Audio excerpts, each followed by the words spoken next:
Hello बच्चों। वागलिश classes में आप सबका स्वागत है।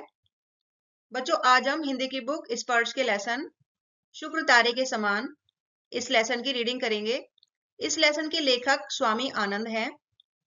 बच्चों, ये पाठ महात्मा गांधी के निजी सचिव महादेव भाई देसाई के जीवन पर आधारित है। लेखक उन्हें शुक्र तारे जैसा बताते हैं जो बहुत कम समय के लिए आता है पर अपनी चमक से सबको मोह लेता है। महादेव भाई गांधी जी के लिए सिर्फ सेक्रेटरी नहीं थे, बल्कि एक बेटे से भी बढ़कर थे, जो खुद को उनका हम्माल यानी भार उठाने वाला कहते थे। उनकी लिखावट इतनी सुंदर थी कि वायसराय भी उनकी तारीफ करते थे और उनकी काम करने की रफ्तार बहुत तेज थी। वे बिना शॉर्ट हैंड जाने ही घंटों की मीटिंग की बातें एकदम सही सही नोट कर लेते थे। उन्होंने गांधी जी की आत्मकथा का अंग्रेजी में अनुवाद भी किया। महादेव भाई दिन रात बिना थके काम करते रहे और इसी अथक परिश्रम के कारण उनकी समय से पहले मृत्यु हो गई। यह पाठ हमें सिखाता है कि किसी भी महान व्यक्ति की सफलता के पीछे ऐसे ही निस्वार्थ और समर्पित सहयोगियों का बड़ा हाथ होता है। तो बच्चों, लेसन पर चलने से पहले अगर आप मेरे चैनल पर नए हैं तो चैनल को सब्सक्राइब करना बिल्कुल ना भूलें। चलिए अब लेसन पर चलते हैं। आकाश के तारों में शुक्र तारा सबसे खास होता है। उसकी बराबरी कोई नहीं कर सकता। वह चांद का दोस्त कहलाता है और दुनिया भर के कवियों ने उसकी चमक और सुंदरता की बहुत तारीफ की है। लेकिन यह चमकीला तारा हमें ज्यादा देर तक दिखाई नहीं देता। या तो शाम को थोड़ी देर के लिए दिखता है या फिर सुबह के समय। इसी शुक्र तारे की तरह ही थे महादेव भाई देसाई। जब हमारा देश आजाद होने वाला था, उस समय को स्वतंत्रता का उषाकाल कहते हैं। तब महादेव भाई ने भी अपनी चमक से सबको चकाचौंध कर दिया था। लेकिन शुक्र तारे की तरह ही वे भी अचानक इस दुनिया से चले गए। महादेव भाई देसाई तो जैसे दूसरों की सेवा करने के लिए ही पैदा हुए थे। वह गांधी जी के मंत्री यानी सेक्रेटरी थे, लेकिन वह मजाक में खुद को गांधी जी का हम्माल यानी बोझ उठाने वाला कहते थे। कभी कभी तो वह अपना परिचय पीर बावर्ची भिस्तीखर यानी धर्मगुरु, रसोइया, पानी भरने वाला और गधा कहकर देते थे। वह गांधी जी की इतनी सेवा करते थे कि उन्हें ऐसा करने में भी गर्व महसूस होता था। गांधी जी महादेव भाई को बेटे से भी ज्यादा मानते थे। जब सन 1917 में महादेव भाई पहली बार गांधी जी से मिले, तो गांधी जी ने उन्हें तुरंत पहचान लिया कि यह आदमी बहुत खास है। उन्होंने महादेव भाई को अपना उत्तराधिकारी यानी अपने बाद काम संभालने वाला मान लिया था। इसके 2 साल बाद सन 1919 में जब जलियांवाला बाग हत्याकांड के बाद गांधी जी पंजाब जा रहे थे, तो उन्हें पलवल स्टेशन पर पुलिस ने गिरफ्तार कर लिया था। गिरफ्तार होते ही गांधी जी ने सब लोगों के सामने कहा कि अब से महादेव भाई ही उनके वारिस यानी उनके काम को आगे बढ़ाने वाले होंगे।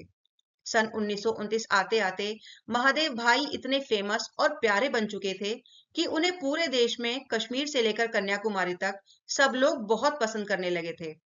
जिस समय की यह बात है, उस समय पंजाब में बहुत बुरा हाल था। वहां फौज का शासन लागू था, जिसकी वजह से लोगों पर बहुत जुल्म किए जा रहे थे। इन जुल्मों की सारी बुरी खबरें रोज रोज आने लगी थी। पंजाब के ज्यादातर बड़े नेताओं को पुलिस ने पकड़ लिया था। फौज के कड़े कानून के तहत इन नेताओं को जन्म कैद यानी जिंदगी भर के लिए जेल की सजा दी गई और उन्हें काला पानी भेज दिया गया था। काला पानी एक बहुत दूर और बुरा जेल था, जहां सजा पाए लोगों को रखा जाता था। उदाहरण के लिए, लाहौर में एक बहुत मशहूर अंग्रेजी अखबार था जिसका नाम था ट्रिब्यून। उसके संपादक श्री कालीनाथ राय को भी 10 साल की जेल की सजा दे दी गई थी। जब पंजाब में इतना अत्याचार हो रहा था, तो बहुत सारे लोग जो उस जुल्म के शिकार हुए थे, वे अपनी दुख भरी कहानियां लेकर गांधी जी के पास आने लगे थे। ये लोग झुंड के झुंड में बंबई में गाम देवी के मणि भवन नाम की जगह पर गांधी जी से मिलने के लिए इकट्ठे होते थे। महादेव भाई उन सभी पीड़ितों की बातें सुनते थे, फिर उनकी बातों के छोटे छोटे नोट्स तैयार करते थे। इसके बाद वह उन नोट्स को गांधी जी को दिखाते थे और फिर वह उन लोगों को सीधे गांधी जी से मिलवाते थे। गांधी जी बंबई के एक बड़े अंग्रेजी अखबार जिसका नाम बॉम्बे क्रॉनिकल था, उसमें इन सभी जुल्मों के बारे में लेख लिखते थे। पर दिक्कत यह थी कि उस अखबार में जगह कम रहती थी, इसलिए गांधी जी को अपने लेख छपवाने में थोड़ी मुश्किल होती थी। जल्दी ही एक और बड़ी घटना हुई। बॉम्बे क्रॉनिकल के संपादक हार्नीमैन, जो एक बहुत निडर अंग्रेज थे, को सरकार ने देश निकाला की सजा देकर वापस इंग्लैंड भेज दिया था। बंबई में 3 बड़े नेता थे, शंकरलाल बैंकर, उमर सोबानी और जमनादास द्वारकादास। ये तीनों नेता मिलकर यंग इंडिया नाम का एक अंग्रेजी साप्ताहिक निकालते थे। हार्नी मैन के देश से चले जाने के बाद यंग इंडिया के लिए लेख लिखने वालों की कमी हो गई। ये तीनों नेता गांधी जी को बहुत पसंद करते थे और उनके साथ सत्याग्रह आंदोलन में भी काम कर रहे थे। उन्होंने गांधी जी से विनती की कि आप ही हमारे अखबार यंग इंडिया के संपादक बन जाइए। गांधी जी को तो लेख छापने के लिए एक अखबार की बहुत जरूरत थी ही, इसलिए उन्होंने वह विनती तुरंत मान ली। इस तरह गांधी जी यंग इंडिया नाम के अखबार के मालिक और संपादक बन गए। गांधी जी का काम इतना बढ़ गया कि साप्ताहिक पत्र भी कम पड़ने लगा। गांधी जी ने यंग इंडिया को हफ्ते में 2 बार प्रकाशित करने का निश्चय किया। गांधी जी के पास काम का बोझ अब बहुत बढ़ गया था। रोजाना बहुत सारे पत्रों का जवाब देना होता था, लोगों से मिलना होता था और बड़ी बड़ी सभाएं करनी होती थी।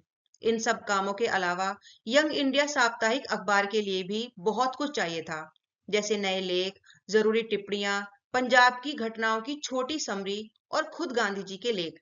ये सारा काम गांधी जी सिर्फ 3 दिन में तैयार कर लेते थे। यंग इंडिया के बाद नवजीवन नाम का एक और साप्ताहिक अखबार भी गांधी जी के पास आ गया। अब ये दोनों अखबार अहमदाबाद शहर से छपने लगे। मैं खुद भी 6 महीनों के लिए साबरमती आश्रम में रहने पहुंचा। शुरुआत में मेरा काम था ग्राहकों का हिसाब रखना और अखबारों को डाक में डलवाना। लेकिन कुछ ही समय बाद अखबारों के संपादन और प्रिंटिंग प्रेस की सारी जिम्मेदारी भी मुझको मिल गई।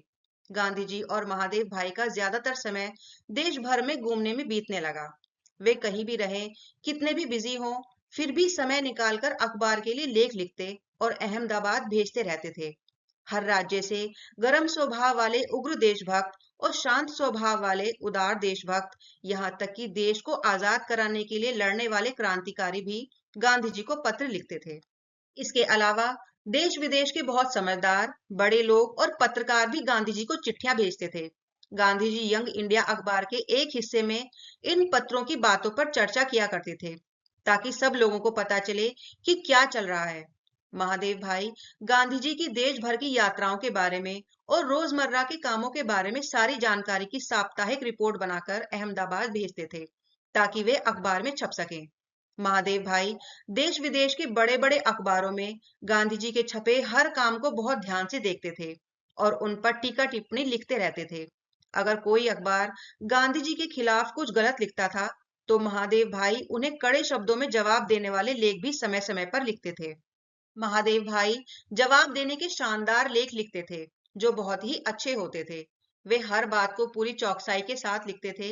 गांधी जी उन्हें सिखाते थे कि बहस यानी विवाद करते समय भी पूरी सत्यनिष्ठा और प्यार के साथ बात करनी चाहिए, चाहे विरोधी कितना भी बड़ा क्यों ना हो। भले ही बहुत सारे अखबारों से उनके विचार नहीं मिलते थे, लेकिन महादेव भाई देसाई अपनी सच्चाई, ईमानदारी और अच्छे व्यवहार के कारण देश विदेश के सभी पत्रकारों के बीच बहुत प्रिय बन गए थे। गांधी जी से जुड़ने से पहले जब महादेव भाई अपनी पढ़ाई कर रहे थे, तब उन्होंने सरकार के लिए अनुवाद करने वाले विभाग में नौकरी की थी। नरहरि भाई उनके जिगरी दोस्त थे। उन दोनों ने वकालत की पढ़ाई साथ में की थी और अहमदाबाद में वकालत का काम भी साथ ही शुरू किया था। वकालत के काम में अक्सर स्याह को सफेद यानी गलत बात को सही साबित करना और सफेद को स्याह यानी सही बात को गलत साबित करना होता है। यह काम साहित्य और अच्छे विचारों से दूर होता है। महादेव भाई और नरहरि भाई ने उसी समय से रविंद्रनाथ टैगोर और शरद चंद्र जैसे महान लेखकों की किताबें पढ़नी और समझनी शुरू कर दी थी।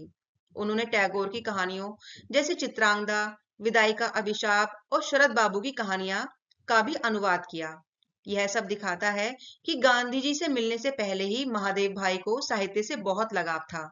महादेव भाई के अक्षरों की पूरी भारत में बराबरी कोई नहीं कर सकता था। गांधी जी जब भी वायसराय को पत्र लिखते थे, तो वे हमेशा महादेव भाई की सुंदर लिखावट में ही जाते थे। दिल्ली और शिमला में बैठे वायसराय भी उन पत्रों को देखकर लंबी सांस सांस लेते थे, यानी हैरान होते थे।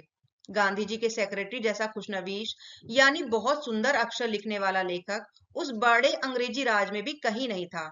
बड़े बड़े अफसर भी कहते थे कि अंग्रेजी सरकार की नौकरियों में महादेव भाई जैसे शुद्ध और सुंदर अक्षर लिखने वाला ढूंढने पर भी नहीं मिलेगा। उनकी लिखावट ऐसी थी कि पढ़ने वाला मंत्रमुग्ध हो जाए। महादेव भाई लेख, नोट्स, गांधी जी की बातें, मुलाकातों की टिप्पणियां सब हाथ से लिखते थे।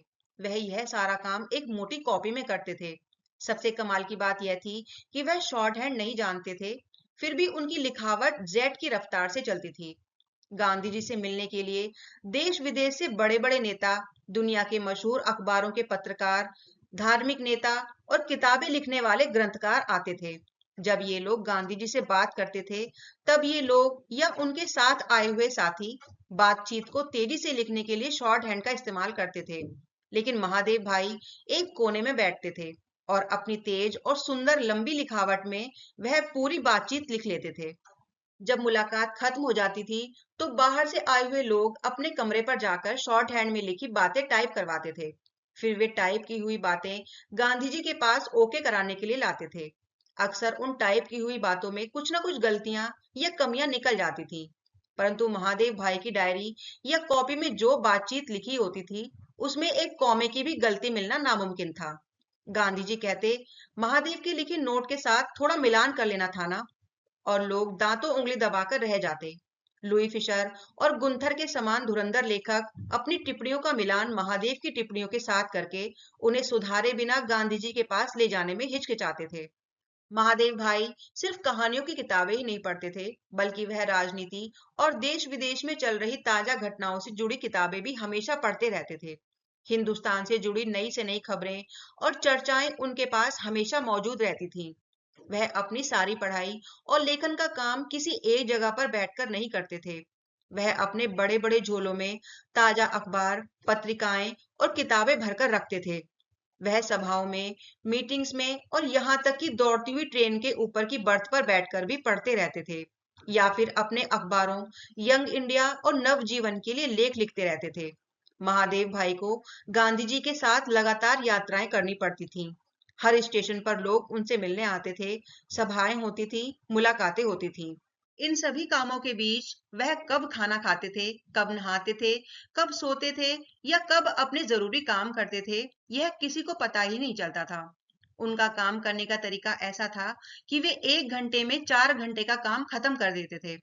उनके काम में रात और दिन में कोई फर्क नहीं था। वह हमेशा काम में लगे रहते थे। इतनी व्यस्तता के बावजूद वह चरखा चलाकर सूत यानी धागा भी बहुत सुंदर काटते थे। वह कभी भी सूत काटना नहीं भूलते थे। बिहार और उत्तर प्रदेश के मैदान हजारों मील लंबे हैं। ये मैदान गंगा, यमुना और दूसरी नदियों की लाई हुई बहुत अच्छी मिट्टी से बने हैं, जो सोने जितनी कीमती है। आप इन मैदानों में 100-100 कोस भी चलेंगे, तो भी आपको सुपारी तोड़ने लायक भी कोई कंकर पत्थर नहीं मिलेगा। सब कुछ एकदम मुलायम है। ठीक इसी तरह महादेव भाई का स्वभाव भी बहुत कोमल और मुलायम था। जो भी व्यक्ति उनके संपर्क में आता था, उसे कभी कोई ठेस नहीं लगती थी। उनका अच्छा व्यवहार और समझदारी हर किसी को चांद और शुक्र तारे की चमक की तरह खुशी से नहला देती थी। जो भी उनकी इस अच्छाई के जादू में एक बार डूब जाता था, उसके मन पर इसका असर कई दिनों तक बना रहता था।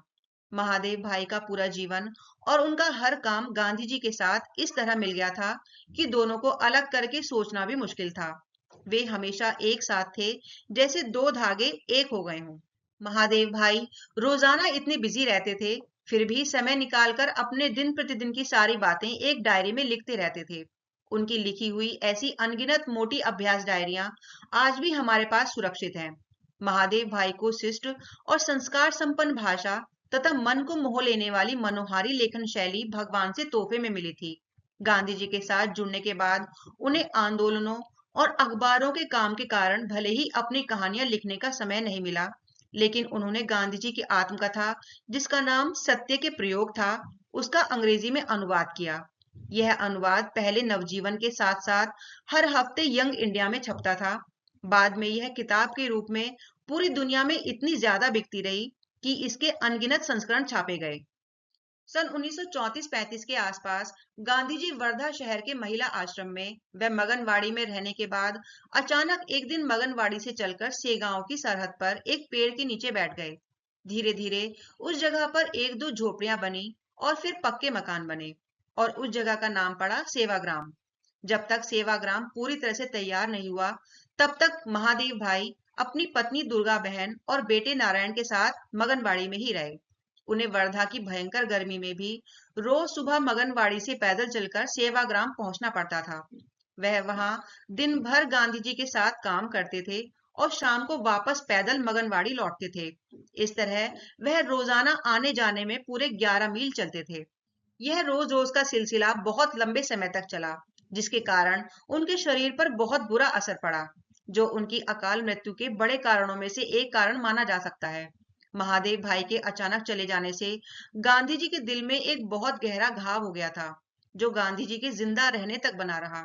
इस दुख में गांधी जी हमेशा संत भर्तृहरि के भजन की यह लाइन दोहराते रहते थे, एरे जख्म जोगे नहीं जशे। मतलब यह घाव कभी किसी योग या तपस्या से ठीक नहीं होगा। महादेव भाई की मौत के कई साल बाद जब गांधी जी को अपने दूसरे सेक्रेटरी प्यारे लाल जी को बुलाना होता था, तब भी उनकी जुबान से गलती से महादेव का नाम ही निकलता था। तो बच्चों, इस तरह से ये लेसन यहीं पर समाप्त हो जाता है। मैं आशा करती हूँ आपको ये लेसन समझ में आया होगा। अगर आपको ये वीडियो पसंद आई है तो वीडियो को लाइक और शेयर करें, और चैनल को सब्सक्राइब करना बिल्कुल ना भूलें, जिससे आने वाली वीडियोस आप तक आसानी से पहुंच सकें। Thank you.